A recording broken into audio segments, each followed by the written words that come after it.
الحمد للہ وکفى وسلام علی عباده الذین اصطفى اما بعد اعوذ باللہ من الشیطان الرجیم بسم اللہ الرحمن الرحیم حامیم والکتاب المبین انا انزلناہ فی لیلۃ مبارکۃ انا کنا منذرین فیہا یفرق کل امر حکیم امرا من عندنا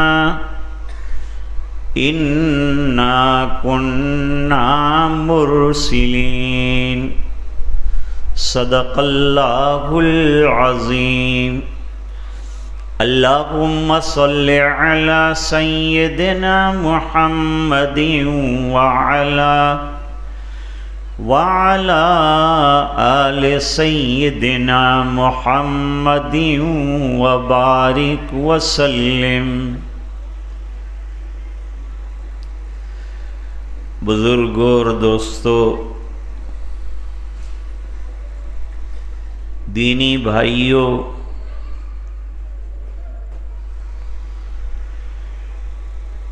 اور پردہ نشین دینی ماں بہنیں،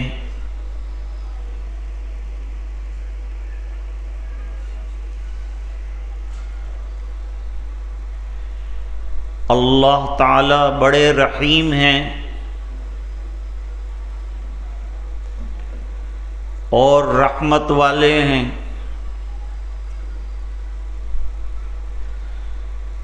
حدیث شریف میں فرمایا،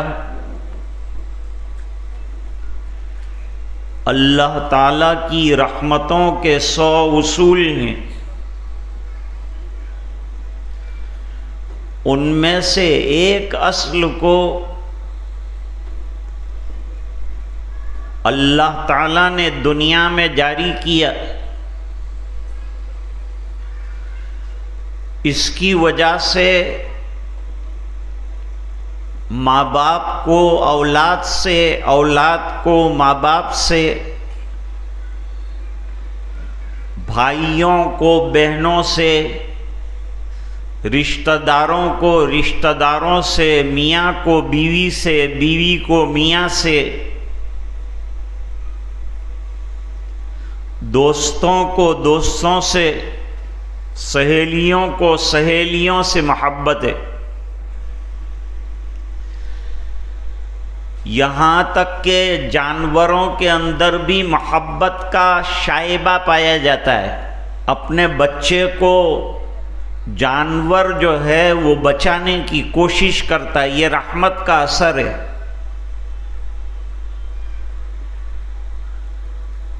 جب ایک رحمت کی وجہ سے اللہ تعالیٰ نے دنیا میں چاندنا اور محبتیں پھیلا رکھی ہیں، یوں فرمایا کہ 99 رحمتیں کل اللہ تعالیٰ آخرت میں اپنے بندوں کی مغفرت کے لیے بچا کے رکھے ہوئے ہیں۔ ایک رحمت سے بندے اتنے مستفید ہو رہے ہیں، تو جب 99 رحمتیں آئیں گی تو بندوں کے بیڑے پار نہیں ہوں گے۔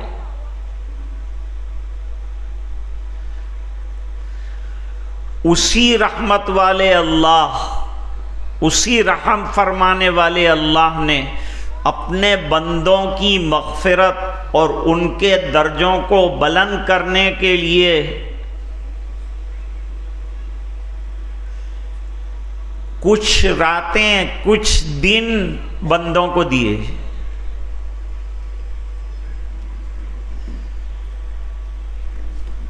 اور یوں کہا کہ تھوڑا کام کرو اور زیادہ ثواب حاصل کر جاؤ۔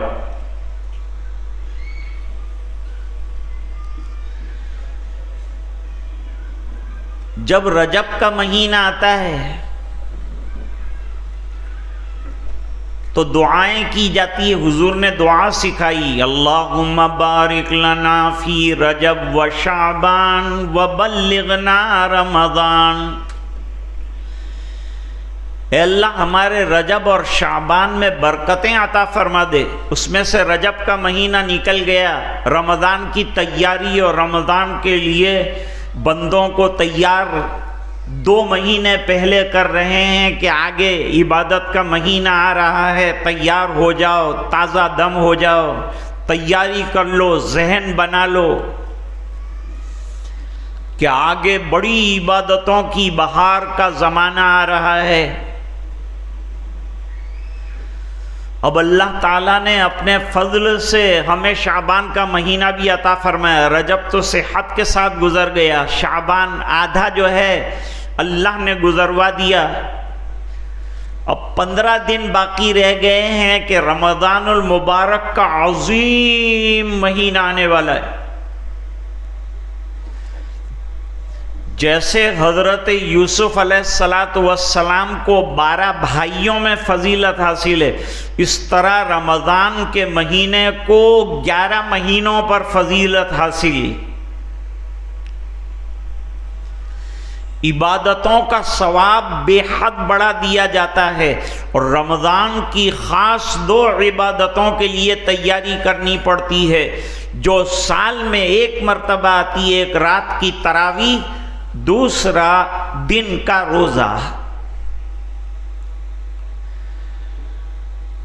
جیسے لوہے کو تپایا جاتا ہے آگ پر اور پھر اس کو موڑا جاتا ہے، اس طرح روزے کے ذریعے سے بندوں کے قلوب کو نرم کیا جاتا ہے، اور رات کو اللہ کے بندے اللہ کے سامنے کھڑے ہو کر قرآن کریم سنتے ہیں، جس سے اللہ تعالیٰ ان کے دلوں کو مزید نرم فرماتے ہیں، روحانیت اور نورانیت عطا فرماتے ہیں. رمضان کا پورا مہینہ ضیاء یعنی نور والا مہینہ ہے، نورانی مہینہ ہے.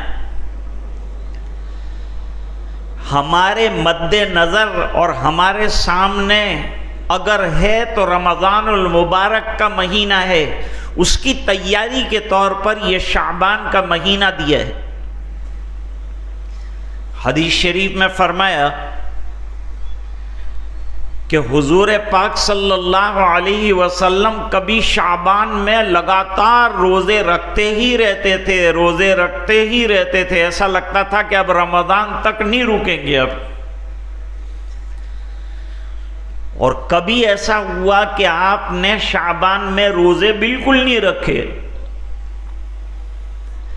تو دونوں طریقے ہمارے سامنے آئے. صورت میں ہمارے عبد الحکیم مرحوم تھے جو انتقال فرما گئے، وہ رجب، شعبان اور رمضان 3 مہینے کے لگاتار روزے 21 سال تک رکھتے رہے.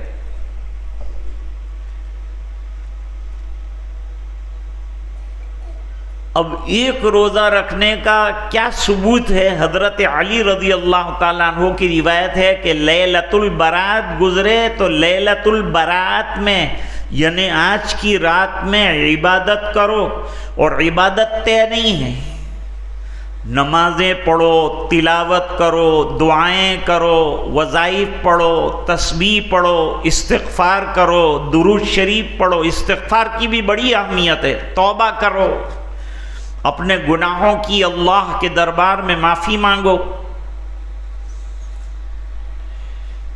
یہ سب کرنے کے لیے کہا ہے، مخصوص عبادت نہیں کہ فلان کام ہی کیا جائے گا، فلان کام نہیں کیا جائے گا، فلان مخصوص عبادت جو ہے وہی کی جائے گی. عبادتیں عام ہیں. اب اگر تلاوت کرتے کرتے دل اچاٹ ہو گیا تو نماز شروع کر دیجئے.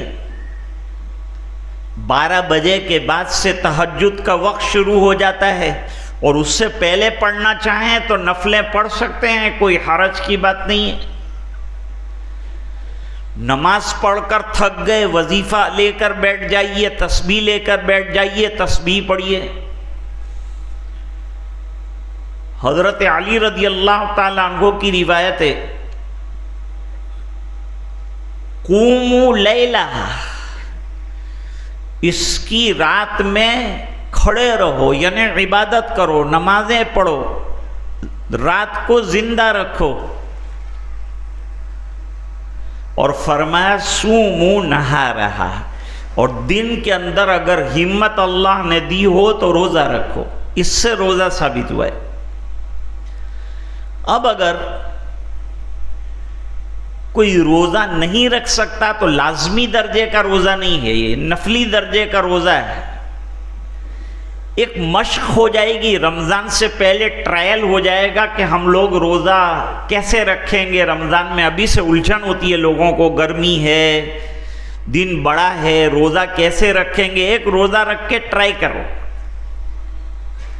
تمہیں مشق ہو جائے کہ آگے رمضان کا مہینہ آ رہا ہے۔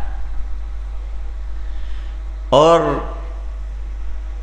رمضان کے روزے لازمی ہیں۔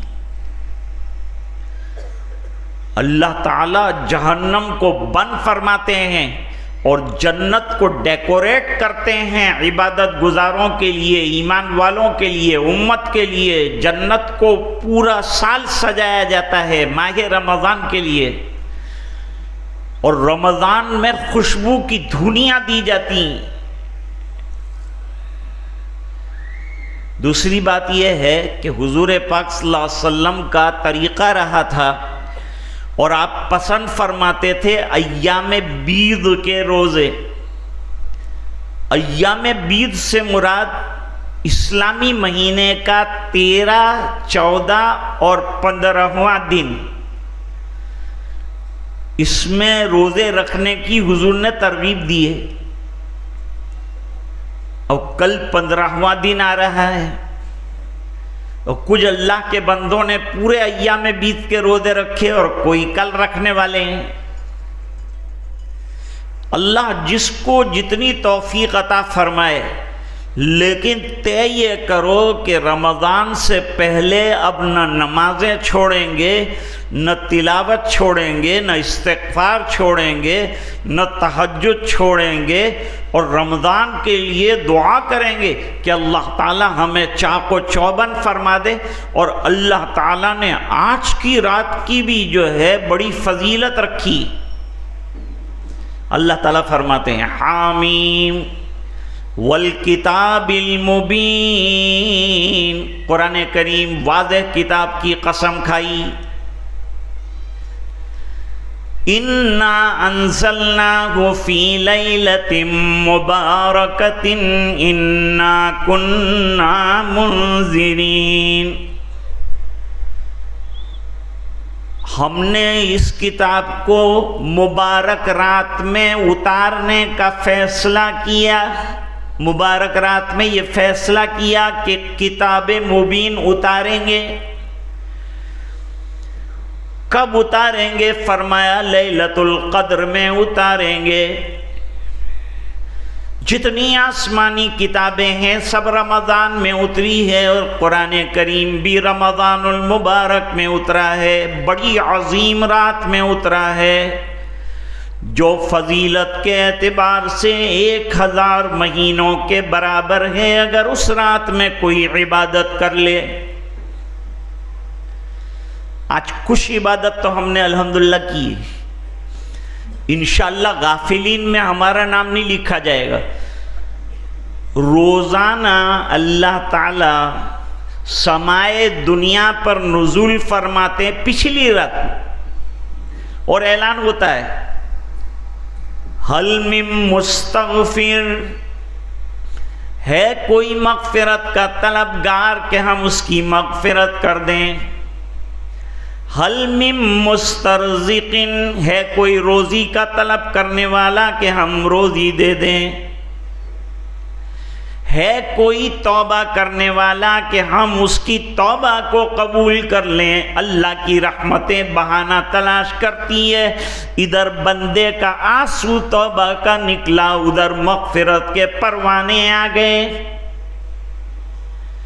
اللہ تعالیٰ مغفرت کے لیے بہانے تلاش کرتے ہیں، بندہ تھوڑا سا متوجہ ہو جائے، اللہ تو پوری طرح سے متوجہ ہیں۔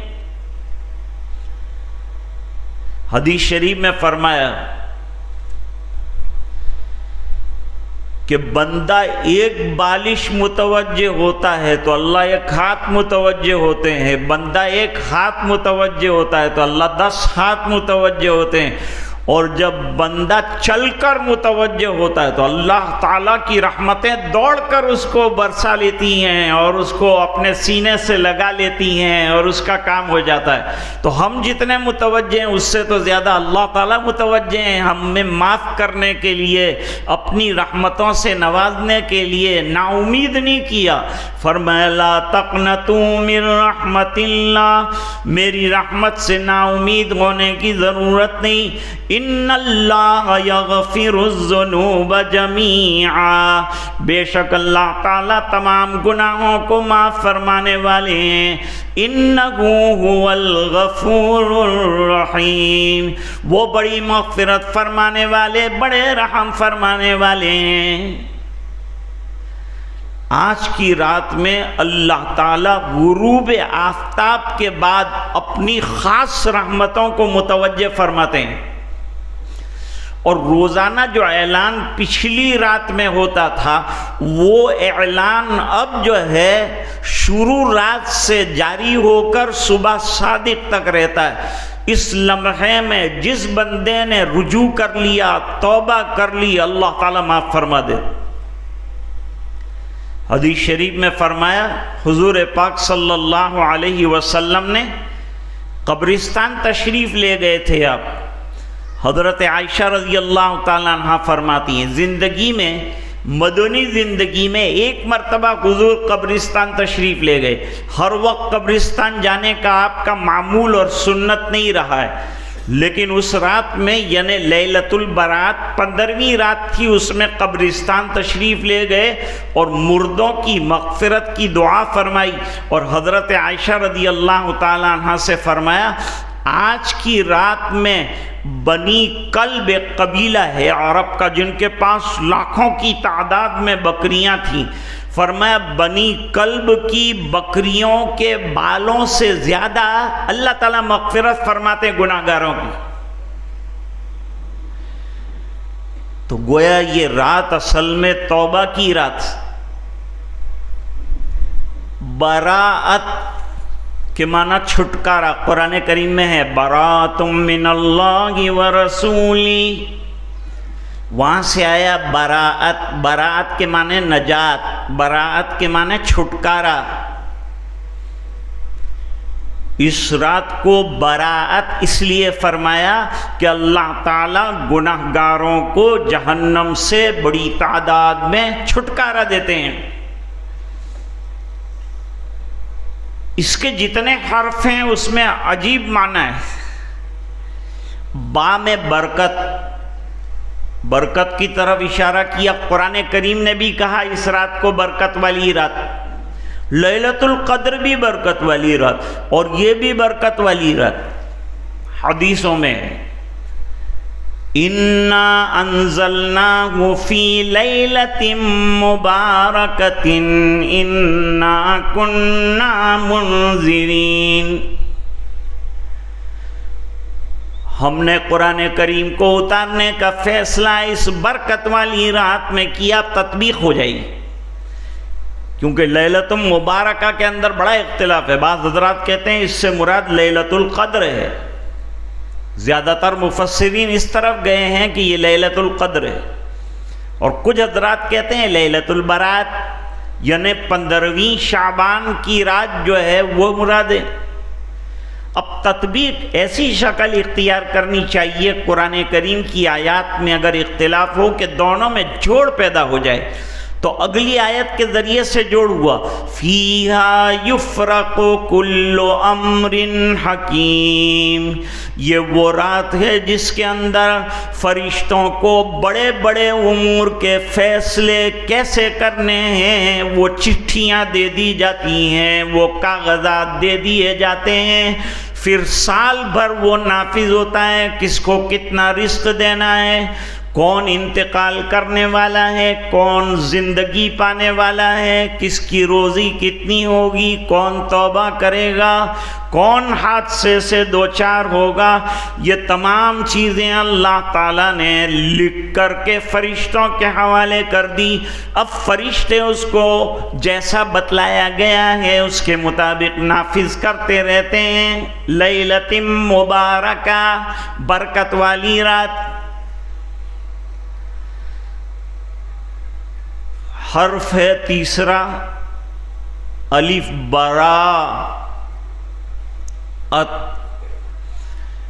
الف سے انابت کی طرف اشارہ ہے، برکت والی رات، رحمت والی رات، انابت والی رات۔ انابت کے معنی رجوع اللہ اور عبادت والی رات۔ انابت کے معنی عبادت کے بھی ہیں اور انابت کے معنی اللہ کی طرف لو لگانے کے بھی ہیں۔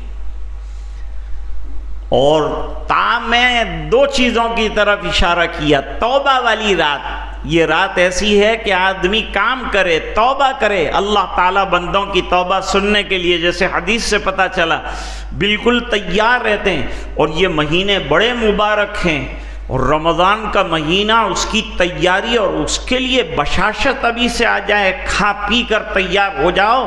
راندیر والوں کو کھانے پینے کے بارے میں بتانے کی ضرورت نہیں، یہ تیاری ہے پہلے سے۔ لیکن یہ رات ہے توبہ کی۔ توبہ کے معنی اپنے گناہوں کی معافی اللہ کے دربار میں مانگنا، رونا دھونا آنسو بہانا ہے۔ اللہ میں گناہ گار ہوں، اللہ میں نے بڑے گناہ کیے۔ انبیاء کرام کو اللہ نے معصوم رکھا ہے، گناہوں سے پاک رکھا ہے، اور صحابہ کرام اور اولیاء کرام کو اللہ محفوظ فرماتے ہیں گناہوں سے۔ اور ہم جیسے لوگ جو ہیں وہ گناہ بھی کرتے ہیں، کچھ نیکیاں بھی کرتے ہیں، جیسے قرآن شریف میں فرمایا وَآخَرُونَ اعْتَرَفُوا بِذُنُوبِهِمْ خَلَطُوا عَمَلًا صَالِحًا وَآخَرَ سَيِّئًا عَسَى اللَّهُ أَن يَتُوبَ عَلَيْهِمْ وَاللَّهُ غَفُورٌ رَحِيمٌ۔ تیسرا طبقہ ہم گناہ گاروں کا ہے کہ جنہوں نے مخلوط اعمال کیے ہیں، نماز بھی پڑھ لی وقت ملا تو، حالانکہ نماز پنجگانہ فرض ہے، وقت پر نماز ادا کرنے کی بڑی فضیلت ہے۔ اور آج کی رات مانگو اللہ سے کہ اللہ ہمیں پکا نمازی بنا دے، جیسے کل صبح عطا فرمائے، زندگی کی ہر صبح میں اے اللہ مجھے نماز عطا فرما، مجھے نمازی بنا دے، مجھے پکا تیرے دربار میں سجدے کرنے والا بنا دے۔ یہ مانگنے کی رات ہے، یہ اللہ تعالیٰ سے لینے کی رات۔ اللہ تعالیٰ نے اپنی رحمتوں کو عام کیا، آؤ میرے بندو میری رحمت کو لو، لوٹو، حاصل کرو، میں تیار ہوں دینے کے لیے، تم تیار ہو جاؤ، تم غفلت مت کرو۔ اللہ تو ہر وقت دینے کے لیے تیار ہے۔ ہم تو مائل بکرم ہیں، کوئی سائل ہی نہیں، راہ دکھلائیں کسے رہ روے منزل ہی نہیں۔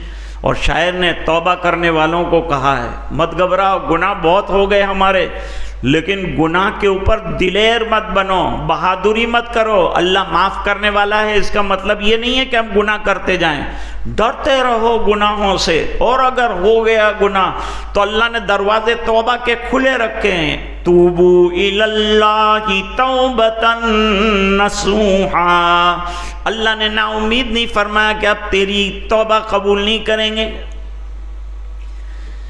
حدیث شریف میں ہے بنی اسرائیل کے ایک آدمی نے 99 خون کیے، مرڈر 99 کیے۔ پھر ایک عابد کے پاس گیا، عابد اور عالم میں بڑا فرق ہے۔ علم والے کو اللہ تعالیٰ معرفت دیتے ہیں، وہ اپنی معرفت کی روشنی میں فیصلے کرتا ہے، لوگوں کو بتاتا ہے۔ اس لیے فرمایا فقیہ واحد اشد علی الشیطان من الف عابد، ایک فقیہ اور دین کی گہری سمجھ رکھنے والا وہ 1000 عابدوں کے مقابلے میں شیطان پر بھاری ہے، کیونکہ شیطان جس طرح سے دھوکہ اور چکمہ دیتا ہے نا، اس کو عارف اور عالم اور فقیہ بہت اچھی طرح سمجھ جاتا ہے اور بچ جاتا ہے، اللہ بچا لیتے ہیں اس کو۔ عبادت گزار کے پاس گیا اور جا کر کہا میں نے 99 خون کیے ہیں، میری معافی کی کوئی شکل ہے؟ اس نے کہا توبہ توبہ، ایک خون میں معافی کی شکل نہیں، 99 خون کر دیے، معافی کا کیا سوال پیدا ہوتا ہے؟ جا بھائی گھر جا، تیری معافی کا کوئی سوال نہیں۔ اس نے خنجر نکالا اور وہ عابد کو مار دیا، 100 خون پورے ہو گئے۔ 100 خون پورے ہونے کے بعد ایک عالم کے پاس گیا کہ اب کیا کروں؟ میں تو اس کو پوچھنے گیا تھا، اس نے نا امید کیا، مجھے آ گیا غصہ، موقع سے میرے کو غصہ آتا، میں نے غصہ آیا اس کو بھی مار دیا، 100 ہو گئے، اب آپ کیا فرماتے ہیں؟ 100 خون کر چکا ہوں، خنجر لے کے آیا ہوں، فرمائیے اب کیا کرنا ہے؟ میرا سوال یہ ہے کہ میری مغفرت ہوگی کہ نہیں ہوگی؟ تو عالم نے اپنے علم دین کی روشنی میں، کتاب و سنت کی روشنی میں کہا کہ میں تجھے اللہ کی رحمت سے مایوس نہیں کر سکتا، اللہ کی رحمت وَرَحْمَتِي وَسِعَتْ كُلَّ شَيْءٍ، اللہ کی رحمت تو بہت وسیع، ہم بندے کیا ہیں اور ہمارے گناہ کیا ہیں؟ سمندر کے برابر گناہ ہوں اور سمندر کے جھاگ سے زیادہ گناہ ہوں تو اللہ تعالیٰ ایک سبحان اللہ و بحمدہ پڑھنے پر معاف فرما دے۔ چھوٹے گناہ اور بڑے گناہ کے لیے رونا ہے، معافی مانگنا ہے، حق والے کو حق دینا ہے، پھر اللہ کے دربار میں توبہ کرنی ہے تو اللہ تعالیٰ وہ توبہ بھی سن لیں گے، وہ گناہ بھی اللہ معاف فرما دے۔ میں کوئی تیری اور اللہ تعالیٰ کی رحمت اور تیری توبہ کے بیچ میں حائل نہیں ہونا چاہتا۔ 200 خون کیوں نہیں کیے ہو تو نے، تو بھی اللہ معاف فرما سکتا، اللہ بہت بڑا ہے۔ کیا کروں میں؟ سامنے توبہ کرنے والوں کی بستی ہے، ادھر چلا جا۔ وہ جانے لگا توبہ والی بستی کی طرف، بیچ میں موت کا وقت آ گیا۔ کب کس کی موت کا وقت آ جائے؟ 2 سال پہلے پروگرام ہوا تھا اپنا، 2 سال بیچ میں تالا بندی کے گزر گئے، اور اس کے بعد جو ہے اللہ تعالیٰ نے پھر ایک بار ہم لوگوں کو یہاں جمع فرمایا، جوانوں نے پھر محنت کی، اتنی محنت کر کے یہ مجمع سجایا، کرسیاں لگائی، آپ حضرات کے بیٹھنے کا انتظام کیا، اتنا وقت ہمارا اللہ کے دین کی بات سننے میں گزر جائے، اس کے لیے انہوں نے کوشش کی، اللہ تعالیٰ ان کو جزائے خیر عطا فرمائے۔ تائبین کی بستی کی طرف جانے لگا، وقت اجل آ گیا، انتقال ہو گیا۔ عذاب والے فرشتے بھی آئے، رحمت والے فرشتے بھی آئے، جنت میں لے جانے والے بھی آئے، جہنم میں لے جانے والے بھی آئے۔ جہنم والے کہتے تھے اس نے 100 خون کیے، ہم جہنم میں لے جائیں گے۔ جنت والے کہہ رہے تھے یہ توبہ کرنے جا رہا تھا، التائب من الذنب کمن لا ذنب لہ، گناہوں سے توبہ کرنے والا ایسا ہے جیسے کہ اس نے گناہ کیا ہی نہیں۔ کل بنی آدم خطاؤن، حدیث میں فرمایا ہر بنی آدم خطا کار ہے، استثناء پہلے بتلا دیا، اس کے علاوہ سب خطا کار ہے۔ وخیر الخطائین التوابون، اور فرمایا بہترین خطا کار وہ ہے جو سچے دل سے اللہ کے حضور میں توبہ کرنے والا ہے، اس نے دروازے کھلے رکھے ہیں۔ آفتاب جو ہے وہ مغرب سے نہ نکلے اور طلوع نہ ہو اس سے پہلے تک توبہ کے دروازے اللہ تعالیٰ نے کھلے رکھے ہیں۔ آدمی روئے، احساس لے لے اپنے دل پر کہ مجھ سے گناہ ہو رہے، نیکیاں تو ہم کر لیتے ہیں کچھ نہ کچھ، لیکن ساتھ گناہ بھی ہم سے کچھ نہ کچھ ہو جاتے ہیں۔ گناہ کا کیا مطلب؟ نافرمانیاں، اللہ کو ناراض کرنے والے کام، کبھی موت کے موقع پر، کبھی شادیوں کے موقع پر، روزمرہ کی زندگی میں آنکھوں کی حفاظت نہیں ہوتی، دل کی حفاظت نہیں ہوتی، زبان کی حفاظت نہیں ہوتی، ہاتھ پیر کی حفاظت نہیں ہوتی، شرمگاہ کی حفاظت نہیں ہوتی، اور کچھ نہ کچھ خطائیں جاری رہتی ہیں۔ کبھی جھوٹ بول دیا، کبھی غیبت کر دی، کبھی کینہ کپٹ کر دیا۔ اور یاد رکھیں آج کی رات میں حدیث میں فرمایا، ابن ماجہ میں روایت ہے کہ جو کینہ رکھتا ہے دل کے اندر اور کینہ کپٹ رکھتا ہے، اللہ تعالیٰ اس کو معاف نہیں فرماتے، اس کی مغفرت نہیں فرماتے۔ اپنے دل کو کینے سے صاف کر لو، آج کی رات میں فیصلہ کر لو۔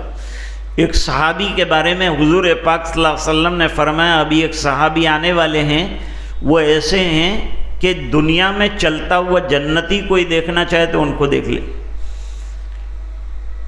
وہ آئے، بیٹھے، اٹھ کے گئے، 3 دن تک حضور نے ان کے بارے میں فرمایا، ایک صحابی ان کے پیچھے چلے، ان کے اعمال دیکھنے چاہیے۔ حضور نے ان کو دنیا میں جنتی کہا تو کوئی زبردست ان کا ایکسٹرا آرڈینری عمل ہوگا جس کی وجہ سے ان کو جنتی قرار دیا۔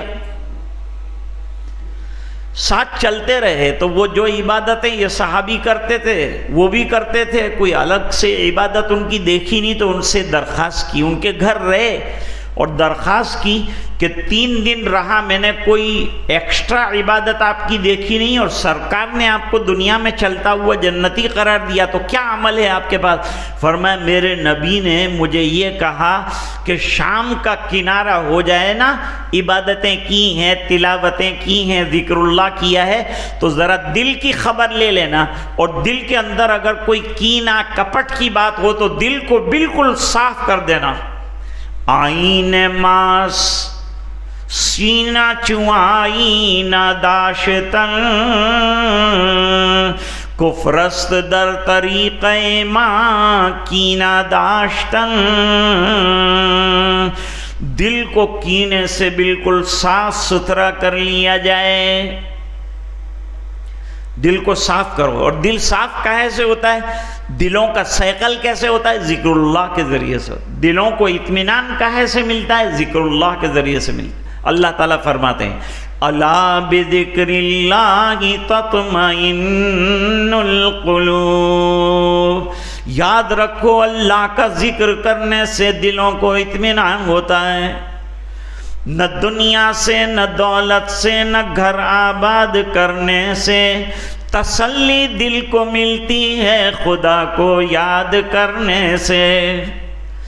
تو اگر ہم اللہ کی یاد کریں تو بڑے فائدے، دنیا کے بھی فائدے ہیں اور دین کے بھی فائدے ہیں، آخرت کے بھی فائدے ہیں، اور ہمارے سامنے آخرت ہے، مرنے کے بعد کا مسئلہ ہے، وہاں ہمارے ساتھ کیا ہوگا، ہم اس کی تیاری کے لیے دنیا کے اندر بھیجے گئے ہیں۔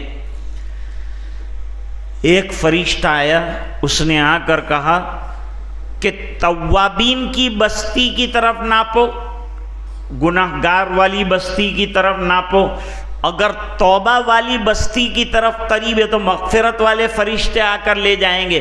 اللہ تعالیٰ نے پھر کرم فرمایا اور اس کے سینے کو توبہ والی بستی کے قریب کر دیا۔ جب ناپا گیا تو توبہ کی بستی کا حصہ قریب نکلا، فیصلہ ہوا کہ اس کی مغفرت کر دی جائے۔ ابھی تو توبہ کرنے جا رہا تھا، اس میں اللہ تعالیٰ نے توبہ کر لی یہ سمجھ کر اس کی قدم توبہ کی طرف اٹھایا تو مغفرت کے فیصلے فرما دیے۔ توبہ کی طرف قدم اٹھایا تو یوں مانا گیا کہ یہ توبہ کرنے والا ہے۔ اگر ہم نے ہاتھ اٹھا دیے آج کی رات میں، گھروں کے اندر ہم روئے، آرام بھی کیا، فجر کی نماز بھی پابندی کے ساتھ پڑھی، اور رات میں جو موقع ملا اس میں کام یہ کر لیا کہ توبہ کر لی، اللہ کے دربار میں رو لیا، آنسو بہا لیا۔ اندھیرے میں آنسو بہانے والے اللہ کو بہت پسند ہے، اندھیرے میں عبادت کرنے والے اور مسجدوں کے راستے تلاش کرنے والے پسند ہیں۔ گھروں میں عبادت کرو، اپنی اپنی انفرادی عبادت کرو، اللہ سے مانگو، اللہ کے سامنے رو، گڑ گڑاؤ۔ رونا ہے تو دل کھول کے اللہ کے سامنے ہو۔ آج ہمارے دل اتنے سخت ہو چکے ہیں، ہم سب کرتے ہیں لیکن ہمیں رونا نہیں آتا۔ پہلے اللہ والے ایسے تھے، ایک بات کہی دل میں رونا آ جاتا تھا اور رونا ہی ان کا کام بنا دیتا تھا۔ حضرت امیر معاویہ رضی اللہ تعالیٰ عنہ کے واقعات میں آتا ہے کہ ایک رات تہجد میں نہیں اٹھ سکے، بہت بڑی حکومت چلا رہے تھے، بہت بڑا کام دن کو، ہمارے پاس تو ایسا کوئی کام بھی نہیں اور فرصت بھی نہیں، تو وہ رات کو جو ہے تہجد میں ہر صحابی اٹھتے ہیں اور بڑی عبادت کرتے ہیں۔ صحابہ کرام لمبی لمبی تہجد پڑھتے تھے، 7 دنوں میں قرآن کریم ختم کرنے کا تو عام صحابہ کرام کا معمول تھا. آج کی رات اگر موقع ملے تو کچھ تلاوت بھی ضرور کرنا، اور یہ نیت کرنا کہ اللہ اب باقی جو دن بچ گئے ہیں اس میں تلاوت کی پریکٹس کرتا رہوں گا تاکہ رمضان میں کثرت سے تلاوت کر سکوں، کیونکہ رمضان قرآن کا مہینہ ہے، تلاوت کا مہینہ ہے. اور حضور صلی اللہ علیہ وسلم کی تلاوت ماہ سیام کے اندر بہت بڑھ جاتی. اللہ تعالیٰ فرماتے ہیں شہر رمضان الذی انزل فیہ القرآن ھدی للناس وبینات من الھدی والفرقان. رمضان کا مہینہ وہ ہے کہ اللہ تعالیٰ نے اپنی کتاب کے اتارنے کا فیصلہ فرمایا. اسی رات میں اور رمضان کے مہینے میں قرآن کریم کو اتارا. مہینہ کتنا مبارک ہوگا کہ عظیم کتاب کو اس عظیم مہینے میں عظیم نبی پر عظیم شہر میں عظیم فرشتے کے ذریعے عظیم رات میں اتارا. یہ ہے اللہ کا کرم. اور پھر رمضان میں تلاوت پر اجر بھی بہت زیادہ بڑھ جاتا ہے. تراویح میں جو ہم انشاءاللہ قرآن سنیں گے تو سنانے والے کو بھی اللہ اجر دیں گے، اور جو پیچھے سنیں گے اللہ تعالیٰ ان کو بھی محروم نہیں فرمائیں گے. جیسے غیبت کا کرنا حرام ہے تو غیبت کا سننا بھی حرام ہے، اس طرح قرآن کریم کا پڑھنا ثواب ہے تو قرآن کریم کا سننا اور اس کی تلاوت کی سماعت کرنا یہ بھی اجر سے خالی نہیں. اکثر ہمارے یہاں تراویح میں کمزوری ہے. کمزوریہ یہ ہے کہ بہت تیز پڑھنے والے کو پسند کرتے ہیں، حالانکہ قرآن کریم اطمینان سے پڑھنا ہے، ترتیل کے ساتھ پڑھنا ہے، عمدہ طریقے سے قرآن کریم کو پڑھنا ہے، اچھے طریقے سے پڑھنا ہے. جب اکیلے پڑھیں تو بھی اطمینان سے پڑھیں اور کچھ آواز سے اتنا پڑھیں کہ خود سن سکیں. ایک تو یہ بات. دوسرا، ہم لوگ جلدی والی تراویح تلاش کرتے ہیں. بھائی اگر کوئی ابھی تو 3 پاروں کی بھی تراویح ہوتی ہے، روزانہ 3 پارے اور 10 دن میں قرآن کریم ختم کرنے والی تراویح، لوگ چلے جاتے ہیں وہاں پڑھ لیتے ہیں، پھر باقی کے دنوں میں جو ہے علم ترا کر دیتے ہیں. نہیں، باقی کے دنوں میں بھی قرآن کریم سنو. دیکھو 2 الگ الگ سنتیں. ایک سنت ہے رمضان میں قرآن کریم کی سماعت کرنا تراویح کے اندر، اور دوسرا ہے 20 رکعت تراویح کا پڑھنا. لہذا 20 رکعت تراویح روزانہ پابندی کے ساتھ پڑھنا ہے. اور قرآن اگر 1.25 پارہ آپ پڑھتے ہیں کوئی حرج کی بات نہیں، جتنا مقدر میں ہے روزانہ سنیں گے 1.25 پارہ کر کے ہم لوگ پورا قرآن کریم کر لیں گے. قرآن کریم کے 540 رکوع روزانہ 20 رکعت میں اگر پڑھا جائے تو 27 رمضان کو قرآن کریم مکمل ہو جائے گا. حساب کر لینا. تو عرض یہ کر رہا تھا کہ یہ تراویح جو ہے بڑی عبادت ہے اور بڑی قیمتی چیز. عرض یہ کر رہا تھا کہ رات کو نماز پڑھنے کا رمضان میں بہت اچھا وقت ہے، ٹائم بہت اچھا ہے. سحری کے لیے اٹھنا ہے، سحری کھانا بھی مسنون فرمایا. نہیں ہے بھوک، لیکن بازار جانے کے بجائے ادھر ادھر جانے کے بجائے ہم جو ہیں گھر میں رہیں اور آرام کر لیں اور تہجد کے وقت اٹھ جائیں اور اٹھ کر چند رکعتیں پڑھ لیں اور چند رکعتیں پڑھنے کے بعد سحری کھا لیں. تہجد کا بھی ثواب اللہ تعالیٰ عطا فرما دیں گے. 8 رکعت، 4 رکعت، 2 رکعت، جتنی بھی اللہ تعالیٰ توفیق عطا فرمائے رات کے وقت تہجد پڑھو. اور رمضان میں یہ دعا کرو کہ اللہ ہمیشہ کے لیے مجھے تہجد گزار بنا دے. روزانہ تہجد پڑھنا بھی آسان ہے. وہ کیسے ہے؟ وہ اس طرح سے کہ اذان جو ہوتی ہے صبح میں اس سے آدھا گھنٹہ پہلے اٹھ جائیے اور اٹھ کر چند رکعتیں پڑھ لیجئے. پھر جیسے ہی اذان ہو گئی اب آپ تہجد نہیں پڑھ سکتے، اب صبح کی 2 سنتیں بھی گھر میں پڑھیے. گھر میں بھی نمازوں کو جاری رکھیے، گھر کو قبرستان مت بنائیے. گھر میں 2 رکعت پڑھو، وضو گھر سے بنا کے چلو اور پھر جو ہے مسجد میں جا کر اپنی جو فجر کی نماز ہے وہ ادا کرو. فجر کی نماز کے بعد تھوڑے بہت معمولات تلاوت قرآن کر لو، اس کے بعد اللہ سے دعا کر لو. اس کے بعد اگر کام پر جانا ہے تو کام پر چلے جاؤ، اور کام پر نہیں جانا ہے تو آرام کر لیجئے، کوئی حرج کی بات نہیں ہے.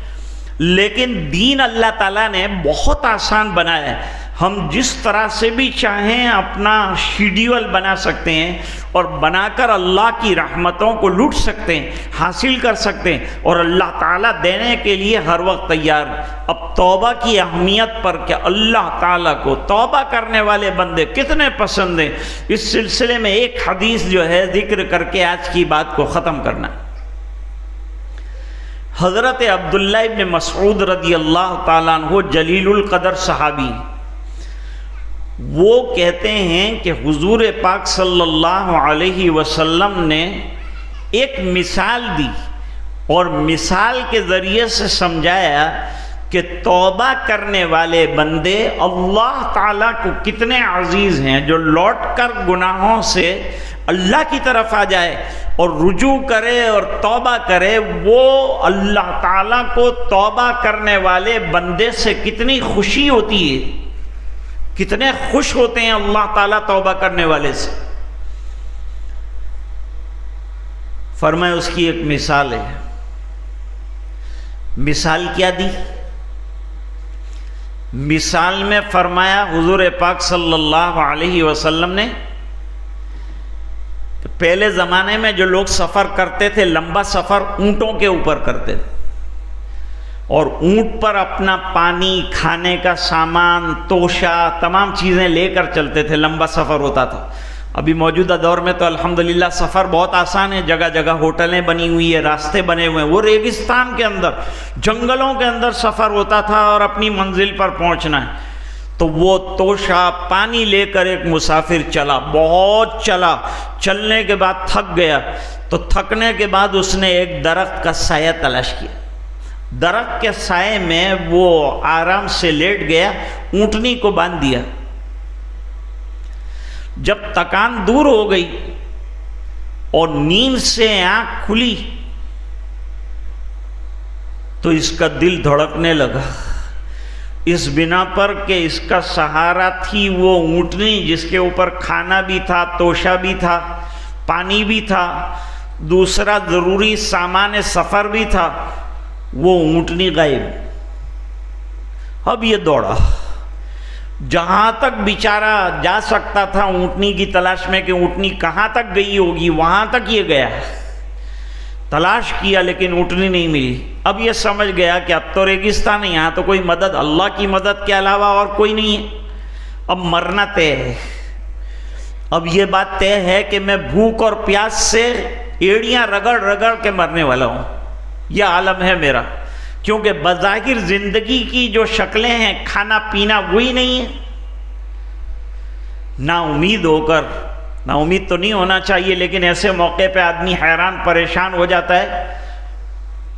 وہ درخت کے سائے کے اندر ٹیک لگا کر لیٹ گیا، گویا موت کا انتظار کرنے لگا.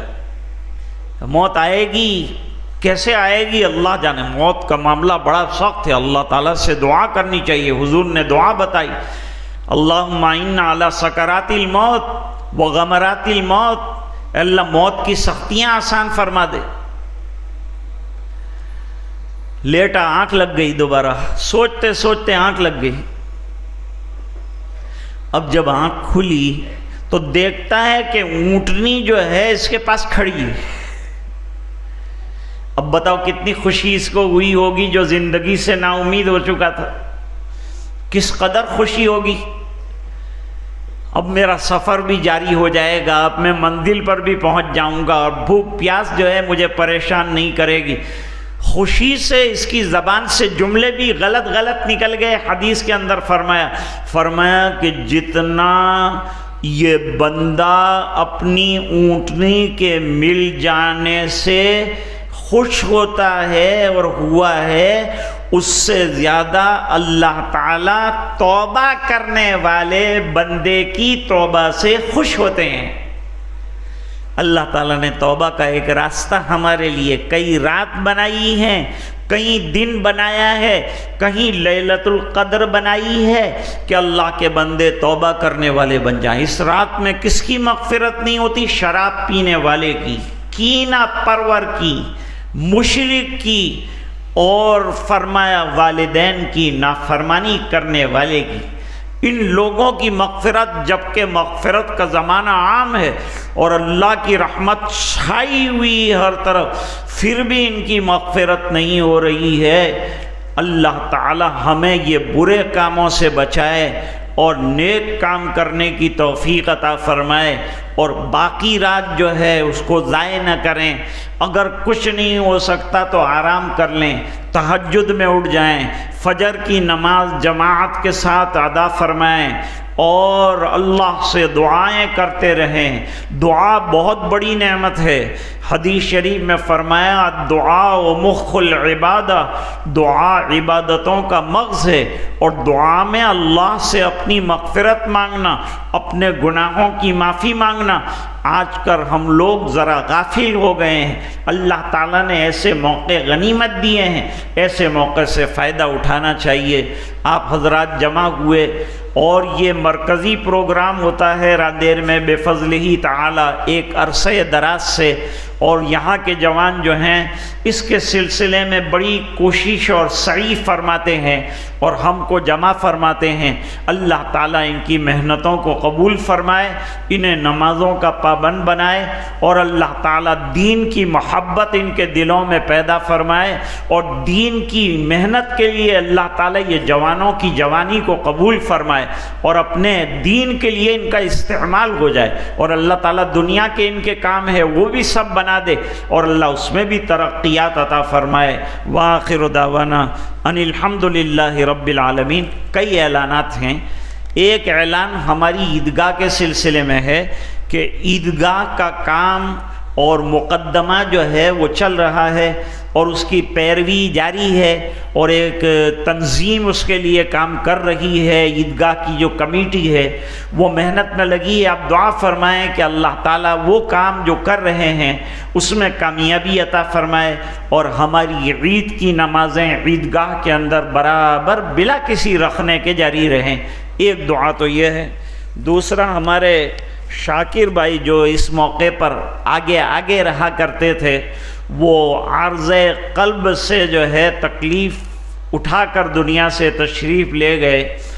محمد عارف دمجی مرحوم، محی الدین اکبر شیخ صاحب، اقبال شیخ صاحب جو یہاں کا گروپ ہے اس کے افراد تھے، جو یہ تمام کے تمام دنیا سے تشریف لے گئے۔ ان تمام مرحومین کے لیے دعا کرنی، اور اس کے علاوہ کووڈ کے زمانے میں، کورونا کے زمانے میں بہت سے مسلمان جاں بحق ہوئے۔ اللہ تعالیٰ ان تمام کی مغفرت فرمائے، اعلیٰ علیین میں بہترین جگہ عطا فرمائے، ان کو شہادت کا مرتبہ عطا فرمائے، اور جتنے ان کے رشتہ داران ہیں اللہ تعالیٰ ان تمام کو صبر جمیل عطا فرمائے۔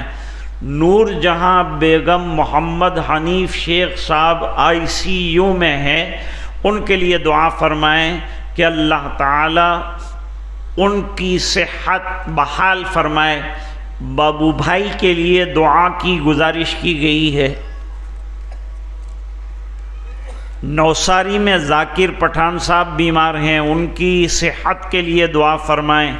عبد الرحمن ڈاکٹر صاحب کی اور یعقوب مرزا کی اہلیہ کا لندن میں انتقال ہوا، اللہ مرحومہ کی مغفرت فرمائے۔ یعقوب مرزا صاحب کی طبیعت ٹھیک نہیں ہے، شفا کے لیے دعا کی گزارش کی ہے۔ اسما جنید حویلی والا کا لڑکا محمد،